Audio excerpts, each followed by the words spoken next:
Hello everybody, c'est Raph, j'espère que vous allez bien. Alors voilà, dans cette vidéo, on va parler alimentation. Pas perdre de poids comme avant, dans les anciennes vidéos. Là, je vous dis, je parle juste alimentation pour avoir plus d'énergie.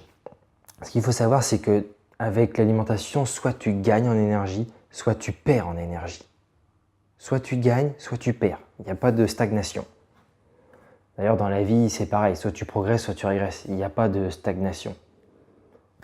Bon, après, je ne vais pas trop partir dans ce délire-là, parce que sinon, la vidéo va durer 25 minutes. Mais il est clair que oui, soit tu progresses, soit tu régresses. J'expliquerai peut-être ça plus tard dans une autre vidéo. Enfin bref. Mais il y a des aliments que tu vas manger, et la façon dont tu vas les manger, en fait, va te pomper toute ton énergie pour toute la journée, quoi. Par exemple, exemple tout bête, tu vois, je grossis un exemple, c'est vraiment un exemple tout bête. Disons que tu manges un steak, ça a de la matière grasse, tu vois, le steak, et c'est bourré de protéines. C'est quand même bon, tu vois. Bon, après, c'est de la viande rouge, donc ça a de la matière grasse, pas trop en consommer, tu vois, pas forcément tous les jours. Mais bon, c'est quand même bon, tu vois, le steak. Et tu veux manger des pâtes à côté qui sont riches en glucides. Il y a environ 72 grammes de glucides sur 100 grammes de pâtes, tu vois. En tout cas, chez Panzani. Donc c'est riche en glucides. Et tu veux te prendre par exemple un avocat, qui est super bon, tu vois, ça a de la bonne graisse, mais vraiment de la bonne graisse. Mais disons que tu t'en prends un entier. Un entier, ça fait beaucoup. Et c'est quand même du gras. Donc tu mélanges protéines, glucides et gras dans ton assiette. Et tout ça, c'est lourd. Ce qui fait que toute la journée, si tu es au midi, tout l'après-midi, tu vas devoir éliminer tout ça.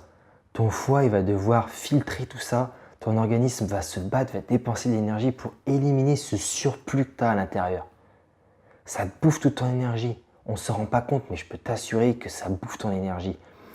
Et comment tu veux être au top, être bien dans ta vie, si ça te bouffe ton énergie? Parce que comme je te disais dans la vidéo précédente, plus tu as d'énergie, tu te motives, tu vois, tu sautilles, tu fais du sport, tu as de l'énergie et tu te sens bien parce que tu es au top.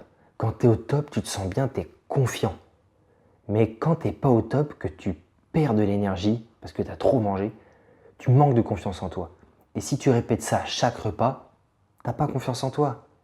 Au final, en soi, c'est pas si compliqué que ça la vie. On se prend beaucoup la tête, moi le premier. Mais au final, il suffit de se calmer, de réfléchir un peu à ce qu'on fait, comment on peut s'améliorer. Et ça s'améliore. C'est pas évident de se calmer. Donc voilà, il faut faire attention à ce que tu manges et pas manger trop. Parce qu'on est souvent dans l'excès, d'où les problèmes après de cholestérol, de diabète qu'il peut y avoir. Donc, moi, ce que je peux te conseiller, j'ai trouvé ça dans un livre d'Anthony Robbins, c'est un coach international fantastique américain qui a coaché Mike Tyson, qui s'est entretenu avec Michael Jordan. Il n'a pas coaché, mais ils ont pas mal discuté. Il a coaché André Agassi aussi, enfin bref, un super coach. Donc l'énergie, il connaît, tu vois. Et il disait que c'est important de manger les aliments, bien les associer en fait. Par exemple, prendre des légumes avec de la protéine, des glucides avec des légumes et pas protéines, glucides, gras, tu vois. Tu peux prendre un peu de protéines avec des glucides, mais faut pas trop parce que glucides et protéines, c'est très lourd. C'est très lourd, tu vas galérer à assimiler tout ça. Ou à la limite, si tu prends de la protéine et des glucides, par exemple steak et pâtes, mets-toi des légumes à côté. Par exemple, j'en sais rien, moi des fois je me fais steak, pâtes, je me mets une tomate à côté parce que ça aide à digérer, tu vois. C'est mieux que juste prendre steak et pâtes, c'est lourd.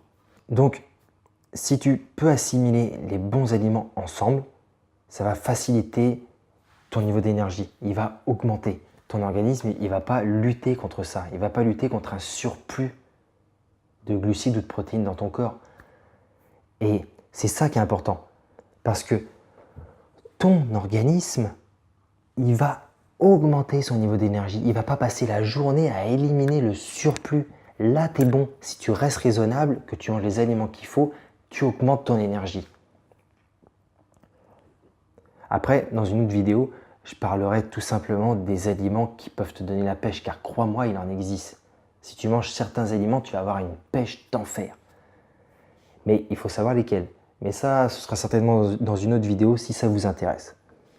Donc voilà, le but de cette vidéo, c'était de te dire comment faire pour avoir plus d'énergie. Que l'alimentation, soit tu gagnes, soit tu perds de l'énergie. Et Si tu dois avoir un but, si tu as envie d'avoir plus d'énergie, alors fais attention à ce que tu manges. Si tu sens que c'est des aliments lourds comme des pâtes, tu vois, c'est farineux, il y a des glucides, un steak c'est de la protéine, c'est de la matière quand même, tu vois, c'est balèze. Bah, mets des légumes un peu pour digérer mieux tout ça. Pour mieux digérer tout ça. Enfin bref, c'est pas très français, mais on s'en fout, tu comprends ce que je veux dire. Et sois raisonnable, vraiment, sois raisonnable. Et là, tu vas augmenter ton niveau d'énergie. Donc voilà, c'était une vidéo la plus courte possible que j'ai essayé de te faire pour pas trop t'ennuyer et pour t'apprendre un max de choses rapidement. Allez, c'était Raph. Ciao, ciao.